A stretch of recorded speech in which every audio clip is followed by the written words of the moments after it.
Muy bien, hermanos. En esta noche vamos a hacer un resumen del curso de liderazgo y servicio cristiano, destacando lo más importante. Y al final tenemos unas diapositivas como un extra, ¿verdad? Para cerrar este curso. Bien, mis queridos hermanos, en estas sesiones que estuvimos abordando, miramos temas y comenzamos precisamente con el liderazgo, el concepto de liderazgo. ¿Qué es liderazgo? Y decíamos que, por definición, el liderazgo se considera como la capacidad de influir y motivar a un grupo hacia objetivos comunes, pero estos objetivos tienen que estar bien determinados, ¿sí? Eh, con diversos estilos, o sea, a través de diversas metodologías, vamos a motivar a este grupo para que alcance los objetivos. Y esto implica también el hablar de ciertas habilidades, como tiene que ver la toma de decisiones. También incluimos ahí lo que estuvimos hablando acerca de la comunicación efectiva. O sea, liderazgo no solo es ponerme al frente, pegar cuatro gritos y hacer énfasis, ¿verdad? En mi tono de voz, sino más bien es un conjunto de habilidades que debemos de primero conocer, estudiarlas, practicarlas, desarrollarlas para luego, ¿verdad? Poderlas poner en práctica de manera efectiva. Entonces, otro de los aspectos importantes cuando estamos hablando acerca de el liderazgo es que mirábamos, aparte de la definición, mirábamos, hermano, los tipos de liderazgo. Al menos hay varios, pero estuvimos viendo los principales. Y dentro de ellos estuvimos hablando acerca del liderazgo democrático. Y esto tiene que ver, es aquel tipo de liderazgo que fomenta la participación activa del equipo en las decisiones, toma en cuenta a todo el grupo, promueve un ambiente de confianza y también un ambiente de creatividad, valora las opiniones de los miembros y busca consenso, ¿sí? Busca la opinión y tener un consenso general eh, de la reunión que están desarrollando, el liderazgo democrático. Otro tipo de liderazgo, miramos que es el liderazgo autocrático, que viene a ser lo opuesto, ¿sí? Al primero. El liderazgo autocrático, el líder toma decisiones de manera unilateral. La estructura jerárquica es rígida y tiene que ver con un control absoluto. Lo que yo digo, eso es y no hay nada más. Puede ser eficiente, ¿sí? Este tipo de liderazgo puede ser eficiente en ciertas situaciones en las cuales requiere respuestas rígidas, rápidas, pero esto también puede ser un factor desmotivante, ¿sí? Para el resto del equipo. Así es que es peligroso un poquito este tipo de liderazgo. El liderazgo transformacional es aquel tipo de liderazgo que busca inspirar y motivar cambios positivos en los seguidores y en la organización. Se basa principalmente en la influencia del líder sobre la visión y los valores del equipo, ¿verdad? Transforma, de ahí la palabra transformacional. Está ubicado a que la gente pueda subir al siguiente nivel. Luego miramos el liderazgo transaccional, que tiene que ver con una transacción. Y este tipo de liderazgo está basado en un sistema de intercambio entre el líder y los seguidores. Este tipo de liderazgo es aquel que como dinámica principal tiene el hecho de dar recompensas y también sanciones para motivar el desempeño del equipo, ¿sí? Haces algo bueno, entonces te doy un premio. Haces algo malo, entonces, ¿verdad? Te doy una sanción, ¿sí? Y si usted se fija, en la gran mayoría, bueno, tal vez los jóvenes de ahora no, pero la gran mayoría de los que ya tenemos nuestros abriles encima, esa era una, ¿qué le digo? un tipo de enseñanza. La escuela, en la familia, era así. Haces algo bueno, te recompenso. Haces algo malo, te castigo, ¿sí? Y a veces lo utilizamos en la iglesia también. Luego miramos, hermanos, el liderazgo situacional. Este es un enfoque bastante flexible que adopta el estilo de liderazgo según las necesidades del equipo. Este tipo de liderazgo fue presentado por una pareja de señores, de amigos, ¿verdad? Paul y Ken, allá por los años 60. Y entonces este liderazgo se va adaptando a cada cambio, a cada situación. Pero esto también es problemático, especialmente ahora, con los cambios tan radicales o tan sutiles, no tanto radicales, pero tan sutiles que están surgiendo en nuestro entorno. Pero estos son los tipos básicos de liderazgo. Pero ahora, en comparación, ¿sí? En contraste, mejor dicho, con... en contraste con estos tipos de liderazgo, hablamos del liderazgo de Cristo, ¿sí? El liderazgo de Cristo. Este liderazgo estaba fundado en principios básicos como lo eran la humildad, el servicio y el amor incondicional. Este tipo de liderazgo de Cristo promueve, hermanos, la empatía, ¿sí? El estar en los zapatos, el ponernos en los zapatos de otro.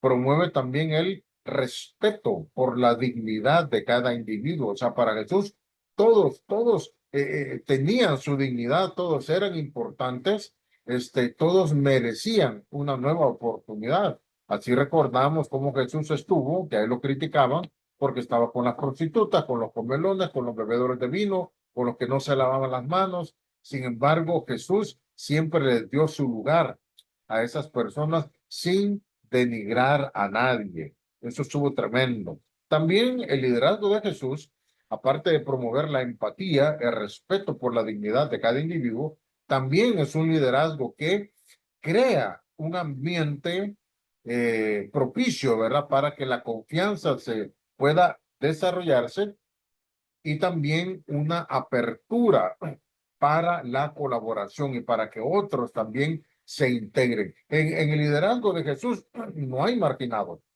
todos son importantes, ¿sí?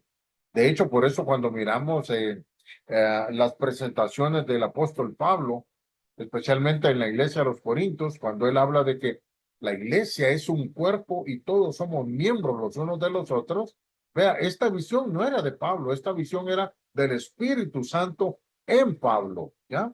Y entonces, de esa manera podemos comprobar que Jesús, cuando vino en su ministerio, eh, se basó en la humildad, en el servicio, en el amor incondicional, pero promovió la empatía con los demás, el respeto por la dignidad de cada individuo y también propiciando ambientes no cerrados, sino abiertos, en los cuales reinaba la confianza e invitaba al resto para sumarse a la colaboración. Eso es importante, hermano, porque los otros tipos de liderazgo, no todos incluyen estas bases tremendas de Jesús. Y entonces, basado en esto, en los tipos de liderazgo seculares, digamos, y el tipo de liderazgo de Jesús, la idea es que nosotros nos enfoquemos en este tipo de liderazgo. Y en este entorno fuimos construyendo las demás sesiones. Por ejemplo, el liderazgo de Jesús, ¿sí? En el liderazgo de Jesús, las claves del liderazgo de Jesús, encontramos nosotros la escucha activa a las necesidades de los demás. Esto es bajo el liderazgo de Jesús, ¿sí? Escucha activa a las necesidades de los demás. Otra clave fue el servicio a los demás, pero ejemplificado, en este caso, en el lavado de los pies. Y menciono el lavado de los pies porque hubo otras maneras en las cuales Jesús sirvió, pero el lavado de los pies, hermanos, tenía o tiene una gran relevancia. ¿Por qué? Porque era precisamente el tipo de servicio que ofrecían los siervos de más bajo nivel, ¿sí? Los señores de la casa no andaban lavando los pies. Era el siervo de menor rango. Y cuando Jesús se ciñó la toalla y agarró el hebrillo y lavó los pies de cada uno de los discípulos, Jesús sirvió y al final les dice, ejemplo les he dado. Y con esto, hermano, estoy seguro que incomodó a muchos, ¿sí? Porque estoy acostumbrado a servir, pero un servicio que me ponga en un nivel, que me dé un servicio de clase, ¿sí? Pero en último lugar, eso no. Pero Jesús, él dijo, ¿verdad? El que quiera ser más grande en el reino de los cielos, tiene que ser el siervo. Y entonces con eso Jesús estaba dando una lección tremendísima. Otra clave del liderazgo de Jesús fue, hermanos, que él tenía una visión clara y un propósito bien definido. Desde que sus padres lo andaban buscando, ¿sí? Él les dice, ¿por qué me buscan?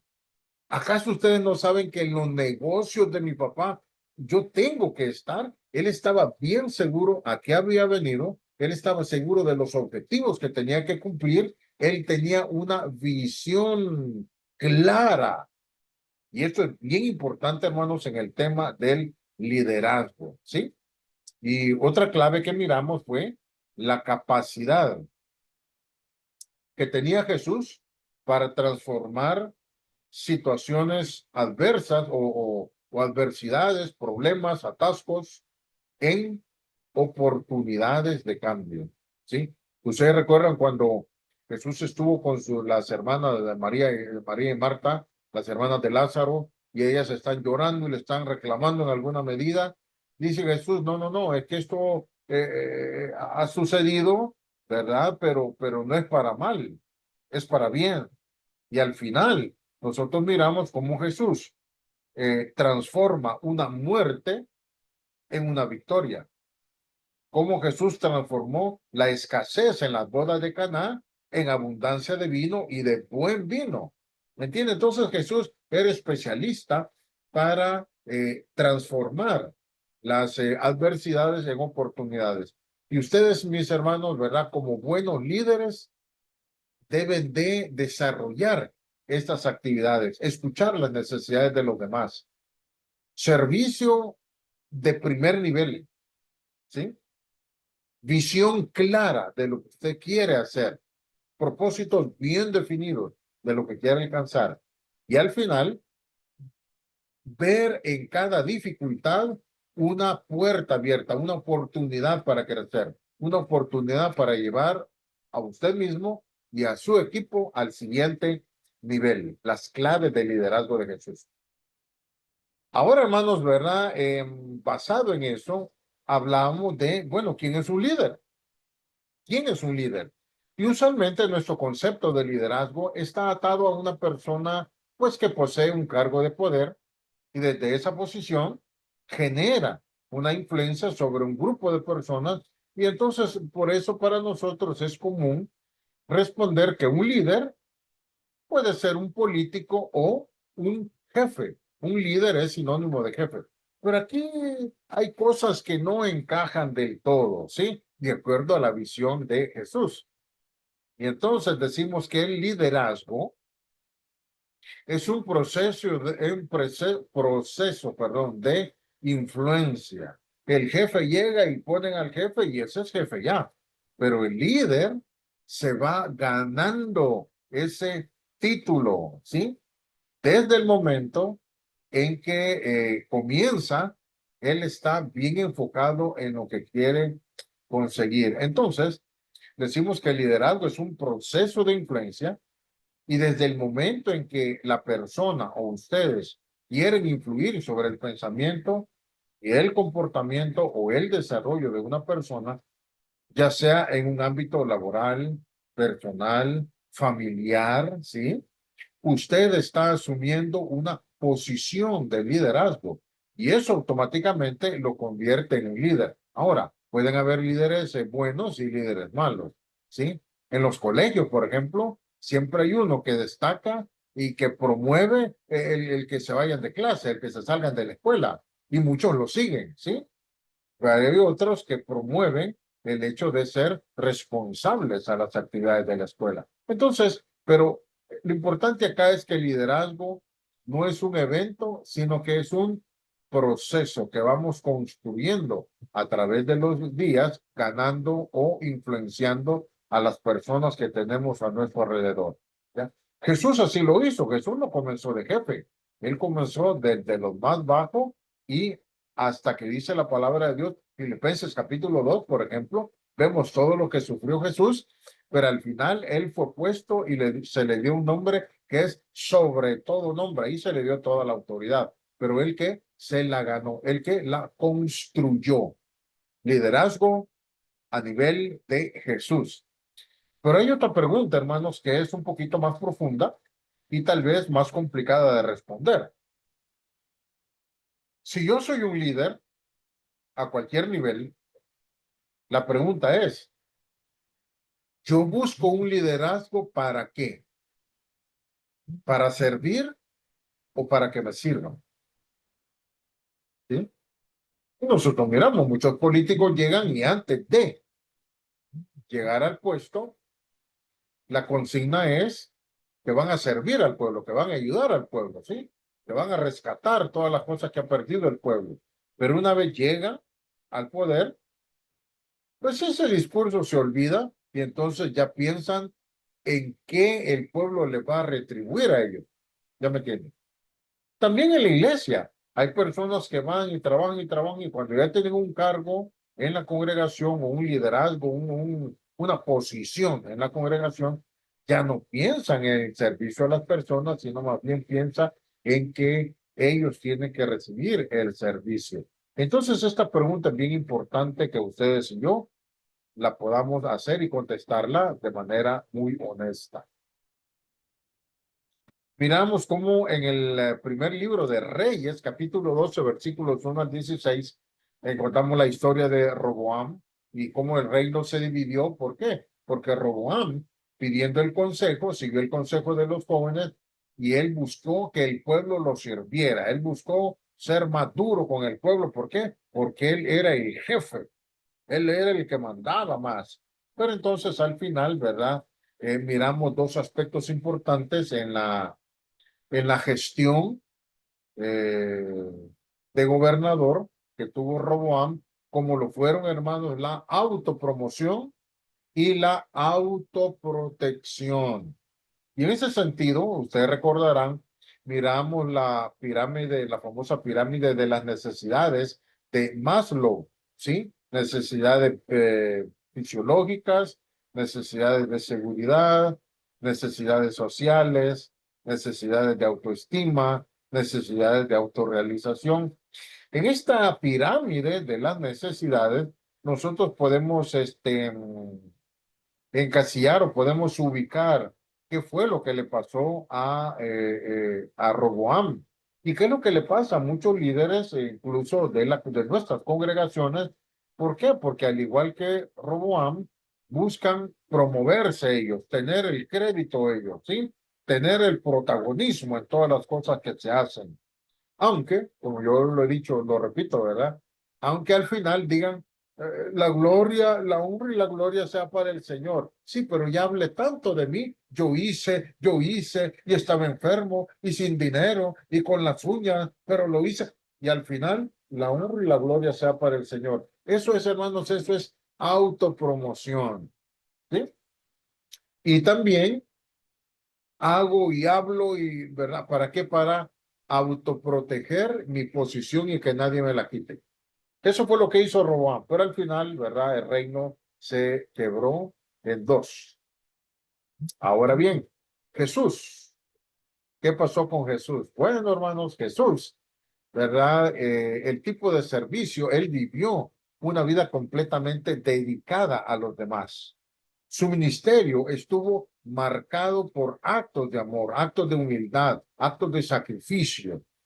Algunos de los momentos más impactantes de su servicio incluyen, ¿verdad?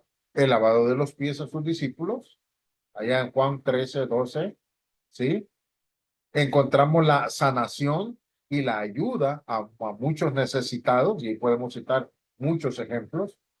Encontramos también dentro de su servicio su sacrificio, hermanos, en la cruz, la entrega de su vida por toda la humanidad. Ese es el acto supremo de servicio, ¿sí?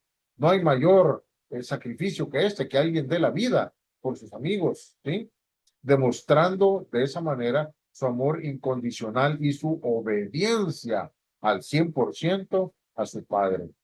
Estos ejemplos no solo muestran el carácter de Jesús, sino también nos llaman a nosotros a qué? A imitar su actitud de servicio en nuestra vida y liderazgo. Ahora, cerramos con una pregunta, ¿verdad? ¿Cómo te gustaría aplicar estos principios en tu ministerio? Y eso pues cada uno de nosotros tiene que responderlo y tiene que irlo abonando y practicando cada vez que tengamos oportunidad. Porque la idea es parecernos a Cristo, un liderazgo como el de Jesús. Pero no podemos tener un liderazgo como el de Jesús si no tratamos de parecernos a Jesús. Una gallina, hermanos, puede parecer perro, como esos que salen ahí en las redes sociales, ¿verdad? Una gallina que llegó chiquita y se crió en medio de perros y luego no era una gallina, perdón, era una cotorra, ¿sí?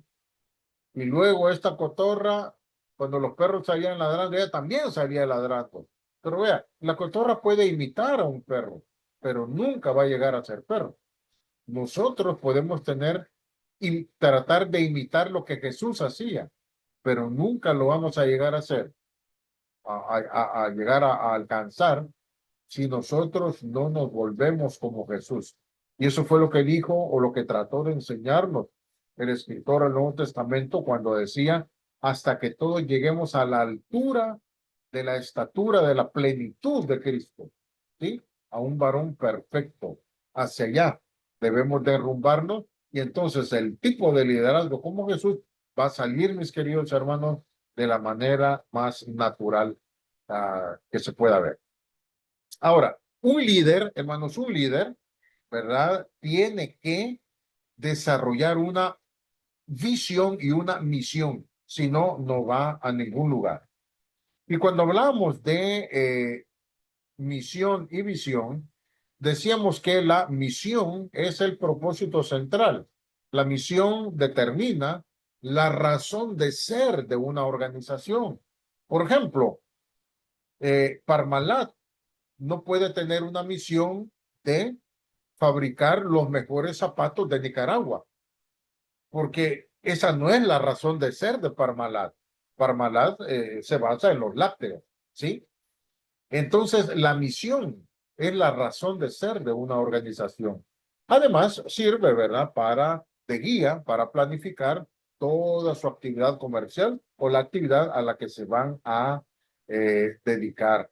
Entonces, la misión corresponde o viene como resultado de una pregunta. Oye, ¿por qué existimos? Y usted también debería preguntarse por qué existe la iglesia. Usted debería preguntarse, oye, ¿y por qué existe el ministerio que quiero crear? ¿Por qué y para qué? Y ahí va a encontrar usted la misión de su proyecto. Esta se expresa de forma escrita con una frase o un párrafo que suele difundirse, ¿sí? Por ejemplo, en el envoltorio de los productos, en los puntos de venta y en los otros canales en los diversos canales de comunicación. O sea que la misión se repite, se repite, se repite para que todo mundo la conozca y que esa misma misión lleve o haga un breve resumen de lo que mi empresa pretende producir. Eso es la misión, es el propósito central, es la razón de ser de cada organización. Pero no hay misión, tiene que ir acompañada con una visión, ¿sí? Y si la misión es la razón de ser, la visión, hermanos, es hasta dónde queremos llegar con nuestra empresa o proyecto. La visión es lo que una compañía pretende alcanzar en el futuro. Y eso es bien importante que nosotros lo tengamos, ¿verdad? Súper definido. Pero aparte de la misión y la visión, hay algo, hermanos, que es tremendamente importante, como lo son los valores, ¿sí? Y los valores son aquellos principios éticos que van a condicionar el desempeño de mi organización o de mi ministerio, de mi proyecto de trabajo, ¿sí? Y entonces toda misión y visión debe de reflejar los valores fundamentales que van a guiar en todo el trabajo. Así como Jesús se basaba en la humildad, en el sacrificio, en el servicio, esos eran los valores de Jesús. Tu proyecto debe también de reflejar estas tres cosas fundamentales. Debe tener misión, debe tener una visión y debe tener también valores que sustenten los dos aspectos antes mencionados. Bien, pero aparte de tener de reunir estos aspectos importantes, aparte de la misión, valores, tenemos, hermanos, que caer en el tema de la planificación y organización de actividades. Obviamente, la planificación y la organización de actividades no podemos hacerlo si no sabemos cuál es el motivo de mi proyecto, ¿sí? ¿Cuál es la misión de mi proyecto? ¿Cuál es hasta dónde quiero llegar? ¿Y cuáles son mis valores? Sin eso, yo no puedo hacer una planificación, ¿verdad? Y una organización del trabajo o de actividades, ¿sí? Entonces, por eso llevamos, ¿verdad? Pasos lógicos para desarrollar todo este ministerio. Hablando de la planificación y la organización de actividades, miramos, hermanos, en las sesiones anteriores que partimos con pasos para elaborar un proyecto de trabajo. Y lo primero, antes que todo, es, bueno, después de tener misión, visión y valores, es, hermanos, hacer un análisis FODA, ¿sí? ¿Y qué es el análisis FODA? Bueno, hablamos de las fortalezas, oportunidades, debilidades y amenazas. Pero ya en concreto, ¿verdad? Fortalezas son los aspectos positivos internos, habilidades y recursos que nos van a dar una ventaja, sí, sobre los demás. Esas son mis fortalezas. Las oportunidades serán los factores externos que me favorecen y que puedo aprovechar para crecer o para mejorar. Oportunidades, ¿sí? Mis debilidades, ¿cuáles serán? Pues son las áreas internas que necesito fortalecer y que necesito mejorar, que necesito reforzar. Esas serán mis debilidades. Y finalmente, las amenazas. Tengo que estar consciente cuáles son las amenazas. Y estas serán los factores externos o internos, pueden ser como temores, prejuicios, ¿sí? Traumas, que pueden representar un riesgo o un desafío en mi ministerio. Ese es un análisis FODA y tenemos que hacerlo.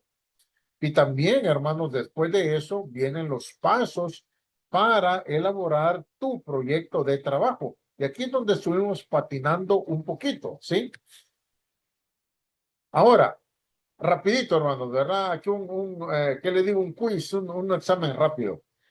Los pasos están acá. Vea, 1, 2, 3, 4, 5 y 6. Estos son los pasos para elaborar un proyecto de trabajo. Ahora, están en orden. Si ven las flechas, van siguiendo un orden, ¿sí? Ahora, este primero, ¿cuál es? ¿Cuál será? Alguien que me lo diga. Para elaborar un proyecto de trabajo. ¿Con qué comenzamos? A ver, Byron, como están de tímidos, vamos ahí señalando. Byron, ¿con qué comenzamos para un proyecto de trabajo? A la una. Ver las necesidades.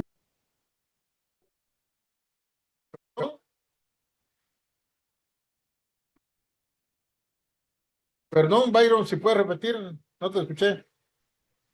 Ver las necesidades. Ok, perfecto. Identificar las necesidades. No ver las necesidades, sino identificarlas. ¿Sí? Ahora, ¿cuál es el segundo? Ronald, una vez que yo ya identifiqué las necesidades, ¿cuál es el siguiente paso? ¿Cuál sería el siguiente paso lógico? Evaluar cómo se pueden satisfacer esas necesidades. No, sí, tiene que ver con satisfacer las necesidades, pero ¿cómo? Hay algo ahí, Marcar los algo, objetivos. perdón, Marcar los objetivos. no, es que hablan dos a la vez, uno. Marcar los objetivos, dijo el hermano Ulises. Ah, excelente. Tener objetivos claros. Ya identifiqué las necesidades, ahora establezco objetivos claros. Muy bien. ¿Cuál es la siguiente? Hermana Reina, ayúdenos.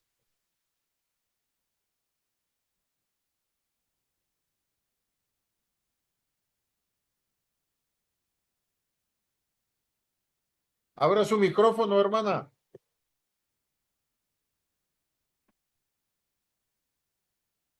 Perdón, paso, hermano. Estoy un poquito más de la garganta. Bien, a ver quién nos ayuda. Ulises, perdón, me fui para otro lado. Ulises, Jorge.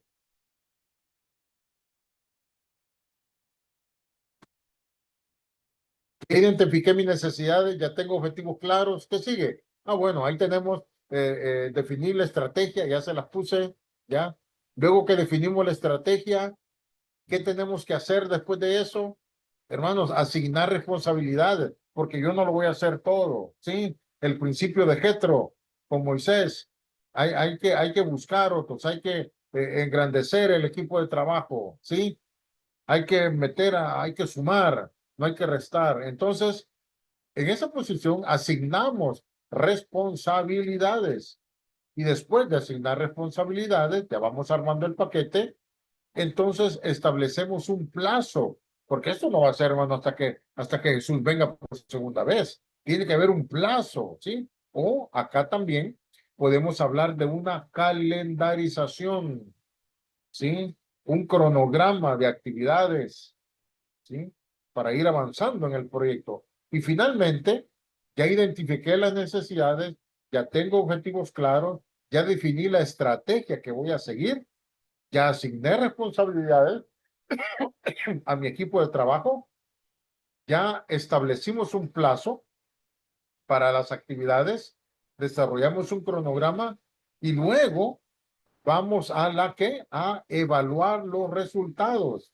Porque si no evaluamos, hermanos, entonces no sabemos si completamos los objetivos, si la estrategia nos funcionó, si logramos erradicar las necesidades que habíamos identificado, si todas las personas a las cuales les asignamos el trabajo funcionaron y dieron su 100%, si completamos las tareas en tiempo y hora, en tiempo y fecha. Entonces, hermanos, este es algo sencillo, pasos básicos para elaborar un proyecto de trabajo. Y en esto, ¿verdad? Varios de ustedes patinaron porque comenzaban por un lado, no iban con este orden lógico, ¿sí? Entonces, ahí se los dejamos para que usted lo pueda repasar. Avanzamos. Después de haber hecho esto, hermanos, entonces viene aquel cuadro que hicimos, ¿verdad? Ministerio, objetivo general, objetivos específicos y señalar la actividad que yo voy a desarrollar. Luego, ¿quién va a desarrollar esta actividad? No tengo que ser solo yo. Acuérdense que estamos delegando responsabilidades. ¿Cómo lo va a desarrollar? Esto es importantísimo, ¿sí? Describir cómo se va a desarrollar. Y aquí tenemos que ser muy claros, hermanos, ¿verdad? Otra vez tuvimos ciertas dificultades. ¿Y cuándo lo vamos a hacer? ¿Sí? Entonces, actividad, ¿quién lo va a desarrollar? ¿Cómo lo va a desarrollar? ¿Y cuándo?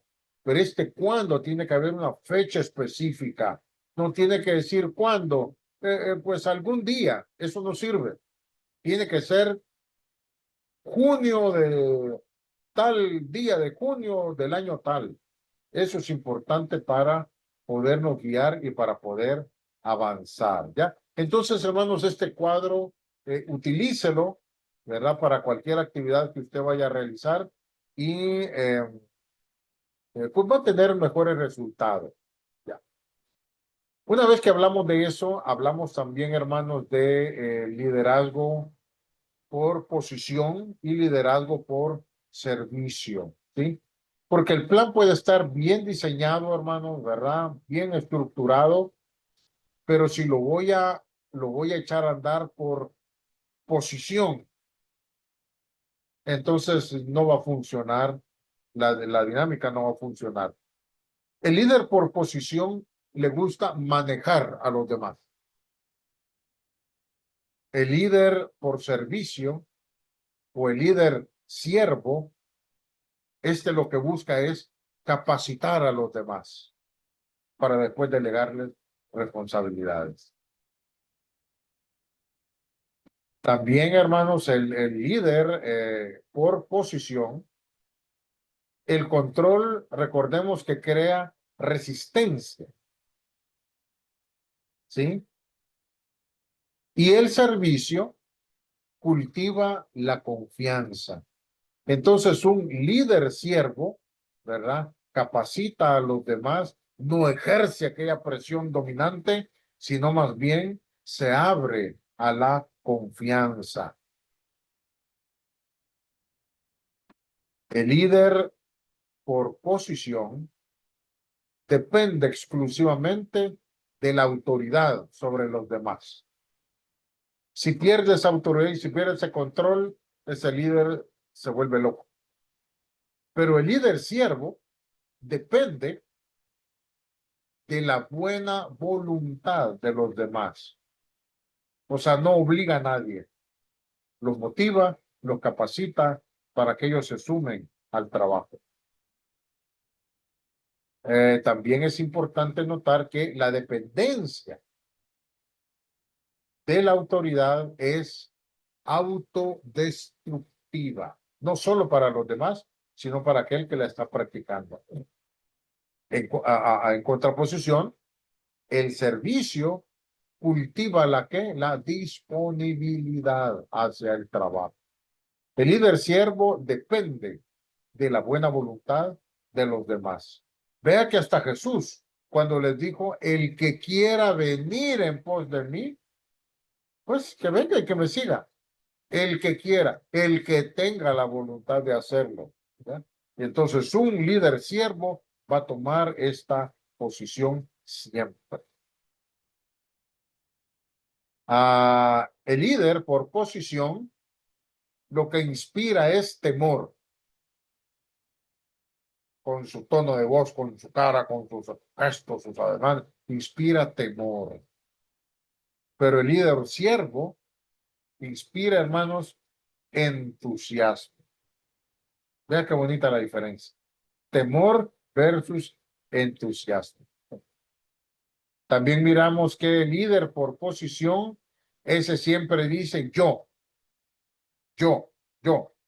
El líder siervo cambia el yo por nosotros. ¿Sí? Yo hice esto. No, nosotros hicimos esto. Cambia todo y hermanos, es motivante utilizar ese tipo de lenguaje. Cambiar el yo por el nosotros. El líder por posición siempre anda buscando quién hizo lo malo, quién tiene la culpa, quién es el culpable, a quién hay que sancionar.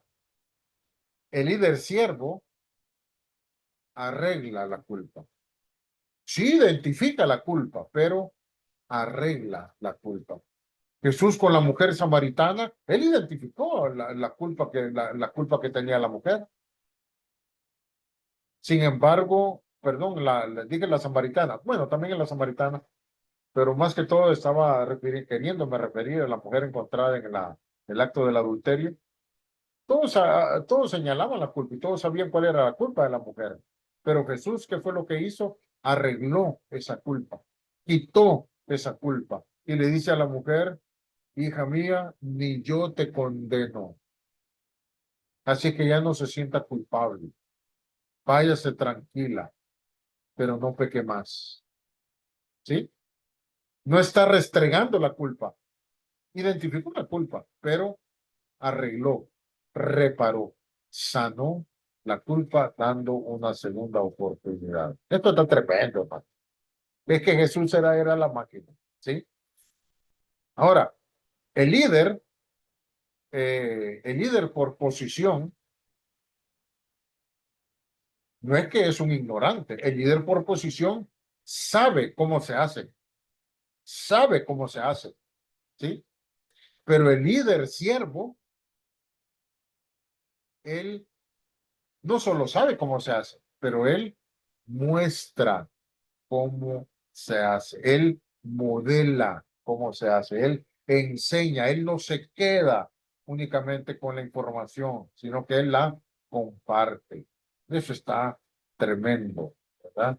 Mire que Jesús les dijo, ¿verdad? A Pedro y a otros, si ustedes me siguen, oiga, yo soy pescador de hombres, pero si ustedes me siguen, les voy a enseñar y los voy a convertir en pescadores de hombres. Tremendo, man. Bárbaro Jesús, ¿verdad? El líder siervo muestra cómo se hacen las cosas.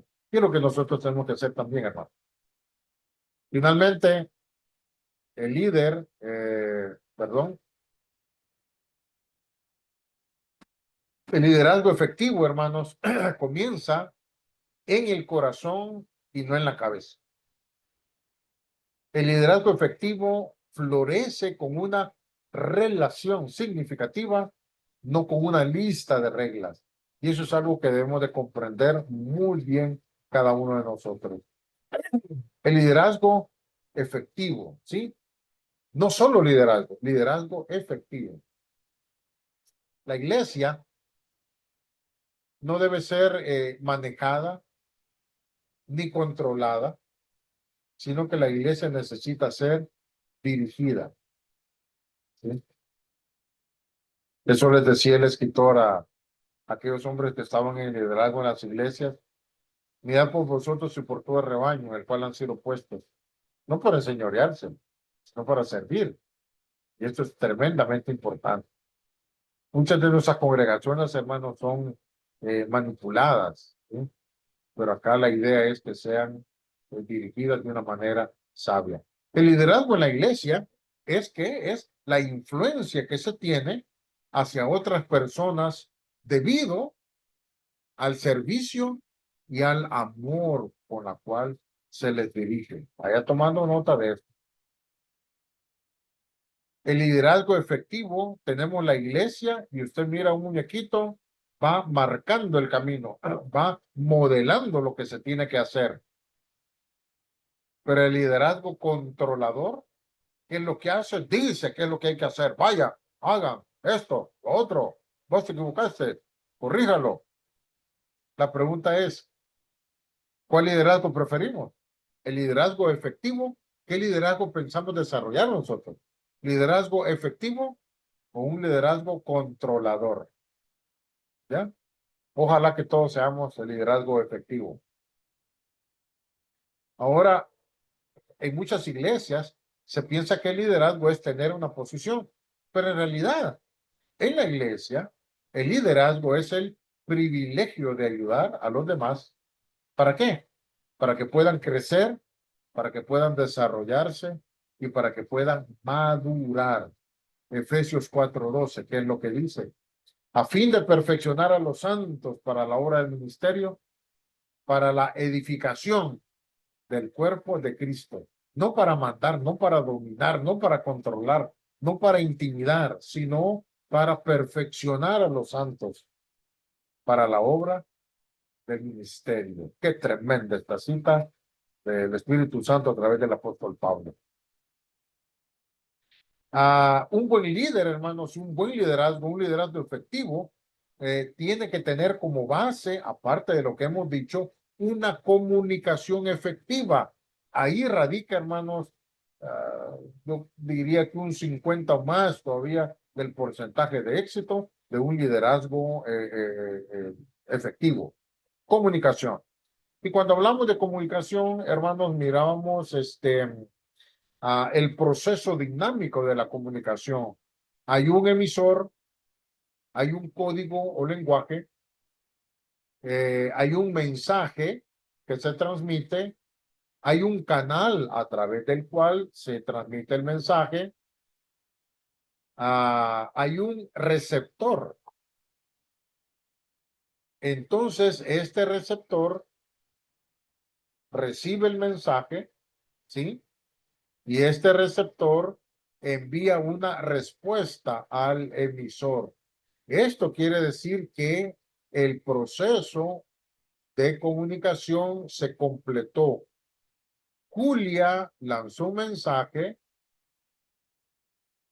Luisa lo recibe, lo decodifica, lo entiende y como lo entiende, ella envía una respuesta a Julia. A veces nosotros decimos cosas, pero este proceso de la comunicación no se lleva a cabo. En algún momento se corta. Entonces, eso dificulta, ¿sí? Dificulta. Por eso es bien importante, hermanos, cuando estamos hablando, vaya, en un equipo de trabajo, o cuando usted da orientaciones a un subalterno, a un amigo, a un hermano en la carne, a mamá, a papá. Es importante, hermanos, hacer como un resumen. Por ejemplo, yo digo, Byron, mira, anda a comprarme 10 pesos de tortillas y una libra de queso, ¿sí? Al final, yo le puedo decir a Byron, repetime qué es lo que vas a comprar. Y si Byron sale, sí, voy a comprar una torta mexicana y una Coca-Cola. No, no, no. Entonces ahí es señal de que algo no estuvo bien. Entonces, ¿qué tengo que hacer? Repetirle, ¿verdad? Los comandos y luego asegurarme que Byron haya entendido el mensaje para que pueda provocar en él una respuesta, ¿sí? Pero a veces nosotros asumimos, yo digo las cosas, si entendió bueno y si no, pues también. Tenemos que asegurarnos, ¿sí? Tenemos que asegurarnos para que el proceso de la comunicación se lleve a cabo al 100%. Los principios en una comunicación efectiva son claridad y precisión, ¿sí? Perdón, claridad y precisión. Un mensaje efectivo debe ser directo y fácil de entender.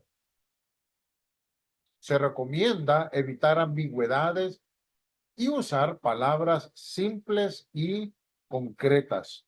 Va a depender con quién estemos hablando, ¿sí? Tenemos que usar también la empatía en la comunicación.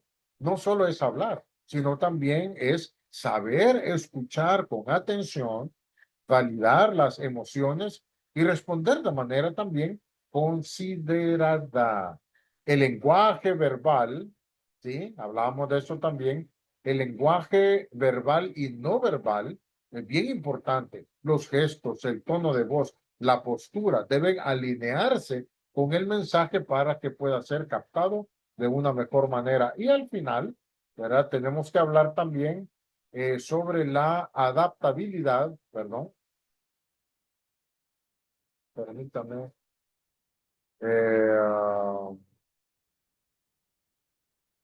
Tenemos que hablar, permítame desconfiguré lo que tenía. Tenemos que hablar, hermanos, ¿verdad? Hablando de la adaptabilidad, cada audiencia es diferente y un buen comunicador va a ajustar su mensaje según el contexto, según el nivel de conocimiento, según las necesidades del receptor. Todo esto, hermanos, va a ser tremendamente importante que lo consideremos. Ahora, la escucha activa. Hermanos, alguien que me confirme si estamos, si pueden ver la presentación. Sí, hermano, dime. Amén, amén. Sí, hermano, fíjese que yo tengo una pregunta con un caso ¿Cómo que no? me sucedió.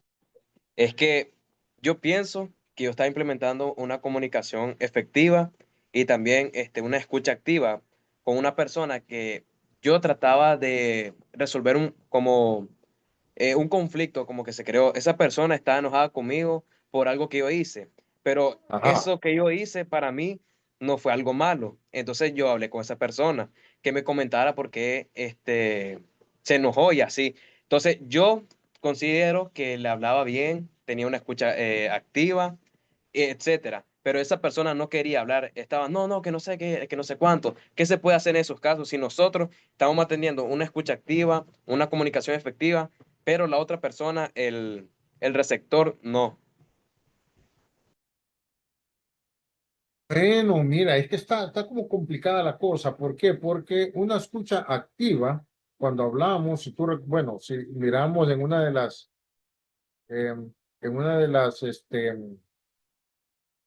se trabó esto. Miramos en una de las presentaciones o de la explicación, una escucha activa,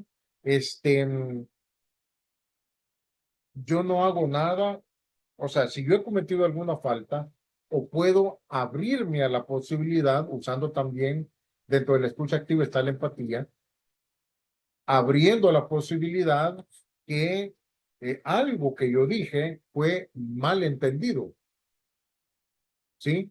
Mal comprendido, ¿sí? O hubo algo ahí que la persona, el receptor, no lo capturó bien. En ese sentido, o en ese contexto, ¿verdad? Ambos tienen que, como decir, tienen que bajar la guardia.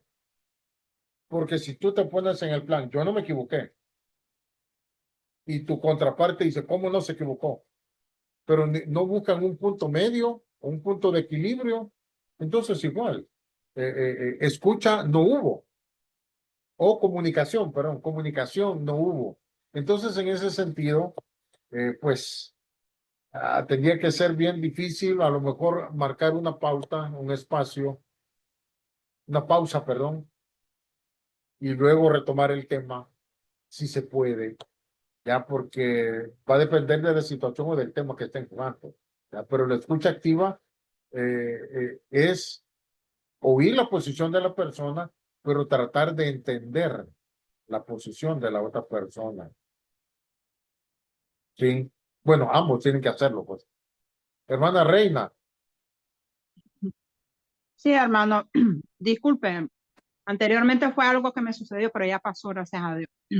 Yo pienso que el hermano ahí lo que puede hacer para quedar en un punto medio es tal vez decirle a la persona que no se equivocó, y mucho menos decirle al otro que se equivocó. Más bien puede decirle que le disculpe porque tal vez no se lo dijo adecuadamente, pues no sé. Tal vez esa persona pueda suavizar por ese lado y pues tratar de tener un diálogo o posponer el diálogo porque tal vez no es el momento. ¿ok? Perfecto. Bien, hermanos, permítanme que ya me perdí por dónde íbamos.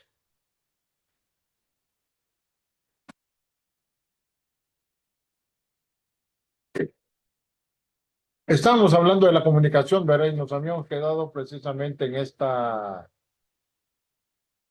lámina. Y entonces tenemos ahí, vean, las técnicas clave para la escucha activa, ¿verdad? Una de ellas es el parafraseo, o sea, hacer un resumen de lo que la persona estaba diciendo para ver si captamos, ¿sí? La idea de la persona. El contacto visual es bien importante, mostrar interés sin intimidar, el lenguaje corporal abierto. Cuando decimos el lenguaje corporal abierto, es estar de una manera relajada. Pero si yo estoy hablando con alguien y me pongo Eso es ¿qué le digo? Un lenguaje corporal cerrado, ¿sí? Estoy dando como que me estoy protegiendo, ¿ya? Y eso lanza un mensaje a las personas. Preguntas de clarificación ayudan a profundizar el mensaje. ¿Puedes darme un ejemplo de lo que estás mencionando? Sí, para entender, ¿verdad? Para profundizar más en la conversación. La validación emocional es bien importante porque hay que reconocer la emoción de otro sin juzgar. Les cuento aquí algo rapidito. Recién venido yo acá a Nicaragua, cometí muchos errores con palabras que decía que para mí no representan nada o para mi entorno en El Salvador es lo más normal, para acá no. Y entonces yo no sabía, a lo mejor ha cambiado, pero en una ocasión yo fui a una congregación y entonces por poner un ejemplo de un niño, yo dije, vean, ver, este canuto no se sienta. Para mí canuto es algo pequeño. Nosotros lo utilizamos como para hablar de un lápiz que ya está bastante desgastado, ¿sí? Eso es un canuto. O un pelito chiquito que está saliendo de la barba, eso es un canuto también. Y entonces, como el niño es pequeño, dije, este canuto que no se sienta. Y me metí a problemas con la familia de estos muchachos, la familia del niño, porque sonó ofensivo. No era mi intención, pero yo tenía hermanos que, si yo me cierro, pues si canuto es canuto. Y no es chiquito, pues si es canuto. Y me cierro en eso y no hago una validación emocional de la otra persona, entonces terminamos mal. ¿Ya? Entonces eso es bien importante. Sí, eso tiene que ver también con la empatía para podernos llevar mejor. Así es que son técnicas clave para la escucha activa. Ahora, algo más. Bueno, ahí teníamos también las ciertas barreras, hermanos, que se dan.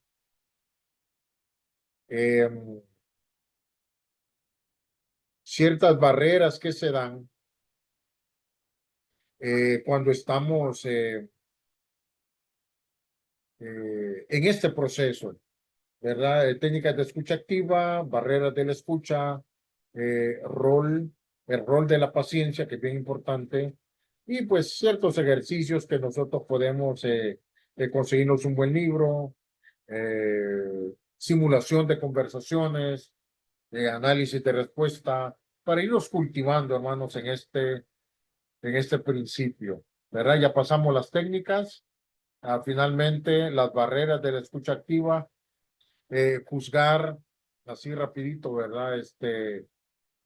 Juzgar sin conocer o comprender la perspectiva del otro, sacar conclusiones de manera a priori o de manera anticipada, buscar resolver eh, sin analizar las posibilidades, aconsejar asumiendo de que entendemos, ¿verdad? Porque habremos, ¿qué le digo?, vivido una situación similar, eh, invalidar o minimizar lo que otro está diciendo, interpretar o asumir lo que otro está sintiendo, como cuando decimos, alguien sufrió una pérdida grande, ay, hermano, yo te entiendo por lo que estás pasando. Si a mí nunca se me ha muerto nadie, yo no puedo entender a la otra persona. Es así de fácil. Entonces, interpretar o asumir lo que el otro está sintiendo puede ser peligroso. Filtrar información, hermanos, es un gran problema. Interrumpir sin dejar que la persona termine es una barrera también. No mostrar empatía con la persona es un obstáculo, o distraerme haciendo otra cosa mientras el otro está hablando es un error graso. Así es que estas pueden ser barreras para una escucha activa. Cuando hablamos de la resolución de conflictos, tiene que ver con identificarlos, y tiene que ver con varios modelos que podemos tomar, modelos de resolución. Entre ellos tenemos negociar, mediar, un enfoque colaborativo, comunicación en momentos de tensión es bien importante para bajar la tensión. estrategia para mantener la calma, no echarle más leña al fuego, y casos prácticos, ¿verdad? Como situaciones reales y cómo poderlas abordar. Son ejercicios que podemos tener, hermanos, para la resolución de conflictos cuando se dan y se van a dar en los equipos de trabajo. Ahora, los textos claves, ¿verdad? Que habíamos mencionado, perdón, era pues el hierro se afila con el hierro, así como un humano se aprende a afilar con otro para arreglar diferencias. Santiago 1:19, Efesios 4:29, no empleen lenguaje grosero ni ofensivo, sino más bien digan algo bueno, algo útil, a fin de que sus palabras sean un estímulo para el que las está oyendo. Y primera de Pedro 3:8-11, sean todos de un mismo sentir, sean compasivos, sean misericordiosos, sean humildes, no devuelvan mal por mal, no devuelvan maldición por maldición. Y al final dice, ¿verdad? Y el que quiere amar su vida y ver días buenos, refrene su lengua y sus labios no hablen engaño. Apártense del mal, hagan el bien, busquen la paz y sigan. Consejo que la palabra de Dios nos da en el tema de resolución de conflictos para tener que es parte de un liderazgo eficaz. Finalmente, hermanos, les dejo esto, ¿verdad? Si usted como líder, usted puede ser 3 clases de líder. El primero está abajo, es el líder dependiente. Luego está el líder independiente y finalmente el líder interdependiente. Estos niveles, hermanos, de madurez o estos principios de liderazgo, cualquiera de estos 3, le van a servir a usted en la familia, en el matrimonio, en el deporte, en el trabajo, en la iglesia, en un grupo pequeño, en un grupo de crecimiento o en un grupo de entrenadores, sí, les va a servir. Ahora, rapidito, hermanos, ¿verdad? Por el tiempo, ¿cómo es un líder dependiente? Un líder dependiente es aquel en el que predomina la actitud del tú, ¿sí? Un líder dependiente es tú cuidas de mí, tú lo haces por mí. Y si hay malos resultados, es tu culpa. Ese es el líder dependiente, depende de otros. Depende de otros para estar bien. Y depende de otros para desquitarse la cólera que tiene. Los líderes dependientes, hermanos, necesitan de otros para conseguir lo que quieren. O sea, le echan a todos la culpa, pero necesitan de otros. Y vea lo que dijo el apóstol, ¿verdad? Después de tanto tiempo, dice, tenéis necesidad y habéis llegado a ser tales que tenéis necesidad todavía de leche y no de alimento sólido. Y todo aquel que participa de la leche quiere decir que es inexperto en la palabra de justicia porque sigue siendo niño. Un líder dependiente, hermanos, es un líder niño, pero es líder, pero es un líder niño, ¿sí? Entonces, subamos a un segundo nivel. Ahora, vea esto importante. Miramos líderes, hermanos, dependientes en la misma escritura. Cuando Pablo estaba ya en la epístola a los Corintios, algunos decían, ay, que yo soy de Pablo, ay, yo soy de Apolo, ay, yo soy de Cefas, ay, yo soy de Cristo. Eran hermanos líderes dependientes, muchos dependían de Pablo, estaban a la sombra de Pablo, otros a la sombra de Apolo, otros a la sombra de Cefas. A veces nosotros también estamos a la sombra de otros y en nuestro proceso, ¿verdad?, de desarrollo, necesitamos de los demás. Ejercemos un liderazgo, pero es un liderazgo dependiente. Ahora, hay un segundo tipo de liderazgo, que es el liderazgo, hermanos, el liderazgo dependiente no es una persona intencional, o sea que no toma la iniciativa, pues, no tiene acción, no es proactivo, sino que es reactivo, espera que haya algo para reaccionar, espera que otros lo hagan, perdón, y no hace nada a menos que se lo diga. Ese es un líder dependiente, ¿sí?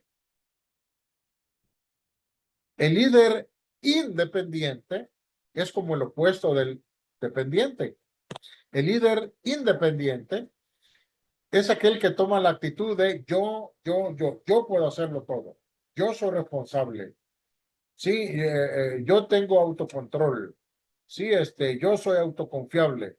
Yo puedo elegir, todo es yo. Yo lo puedo hacer. Yo canto mejor que el otro. Yo predico mejor que el otro. Yo limpio mejor que el otro. Yo oro mejor que el otro. Todo yo. Pero entonces, ¿verdad? Estás libre de la influencia externa. Estás libre del control y del apoyo de otros. Piensas y actúas por ti mismo. El líder independiente es dirigido desde su interior. Depende de sí mismo. Pero aquí hay que tener cuidado, porque recuerde usted lo que dijo el proverbista, ¿verdad? Fíjate de Jehová de todo tu corazón y no seas sabio ¿en qué? En tu propia prudencia, porque nos podemos equivocar. El líder independiente, yo lo hago solo, no necesito de nadie, pero obtienes lo que quieres por tu propio esfuerzo. Se ha dejado la dependencia. Sin embargo, la independencia no es el nivel más elevado. O sea, es bueno no depender de alguien. Es bueno tener la iniciativa, ¿sí? Pero ese no es el nivel de liderazgo superior. Ahora, ejemplos de independencia. La mujer samaritana, ella fue a contarle a su familia lo que Jesús había hablado con ella sin que nadie se lo dijera. Tomó la iniciativa. Felipe también en Samaria tomó la iniciativa. Sin embargo, un líder puede llegar a ser independiente, pero confiando tanto en él, puede, hermanos, afectar a los demás. Recordemos el caso de Diótrefes, ahí en la tercera epístola de Juan, capítulo 9, Juan 9 al 10, ¿verdad? Diótrefes que confiaba tanto en sí mismo que había causado grandes problemas, ¿sí? En medio de la congregación. Entonces, la independencia no es el nivel de madurez más elevado. Ahora, vamos a hablar de un tercer nivel, hermanos, que tiene que ver con el líder no dependiente, tampoco independiente, sino el líder interdependiente. El líder interdependiente no es el que usa el tú, no es el que usa el yo, es el líder que utiliza el nosotros. Ahí está la fuerza. Nosotros. Es la actitud de nosotros. El nosotros es más importante que el yo y que el tú. Nosotros podemos cooperar y trabajar juntos. Nosotros podemos combinar los talentos y habilidades. Nosotros podemos, ¿verdad?, hacer una obra mayor que haciéndolo solo. La interdependencia, hermanos, es vital para los buenos líderes, hermanos, y necesitamos líderes interdependientes en nuestras congregaciones. Hasta que no seamos independientes, no podemos ser interdependientes. No podemos correr antes de caminar. No podemos trabajar en equipo si no tenemos un mandato interno. Ejemplos de líderes interdependientes, los que dicen nosotros lo vamos a hacer juntos. Jesús y Pablo fueron interdependientes. ¿Por qué? Porque formaron equipos de trabajo y trabajaron con ellos, hicieron grandes obras. No lo hicieron solos. Jesús seleccionó, hermanos, a 12 hombres y los equipó, les modeló, los entrenó, los desarrolló y los delegó. ¿Sí? Jesús modeló un espíritu no individualista, sino un espíritu de equipo. Saulo de Tarso era el yo. Pablo era el nosotros. Pablo, el doulos, Pablo, el siervo voluntario, ya no era yo, sino que era nosotros. En su primer viaje misionero no fue solo, fue con Lucas y Bernabé. En el segundo viaje fue con Silas, Lucas, y añadió a Timoteo. Entonces, hermanos, ¿verdad? ¿Qué podemos aprender de todo esto? Hermanos, los tres tipos de liderazgo: líder dependiente, líder asciende al líder independiente, pero el líder independiente tiene que surgir, tiene que pasar al último nivel, que es líder interdependiente. La pregunta es, ¿qué te detiene a ti, hermanos, para pasar al siguiente nivel? ¿O en qué nivel estás? ¿Eres un líder dependiente o eres un líder independiente? En cualquiera de los dos niveles que estés, tienes la oportunidad para llegar a ser líder interdependiente, y ese va a ser tu liderazgo eficaz. Ese va a ser el liderazgo como el liderazgo de Jesús. Al final, eso es lo que quisimos aprender, hermanos, en este curso: liderazgo y servicio cristiano. Enfocarnos en cómo lo hizo Jesús, cómo practicó Jesús, cómo vivió Jesús, cómo desarrolló Jesús su liderazgo a través del servicio. Al final, eso es lo que interesa. Al final, hermanos, eso es lo que espero de todo corazón que haya quedado en sus conciencias, ¿sí? Para continuar avanzando en este ministerio del cual todos somos parte. Hermanos, fue en realidad un placer. Disfruté mucho esta clase con ustedes.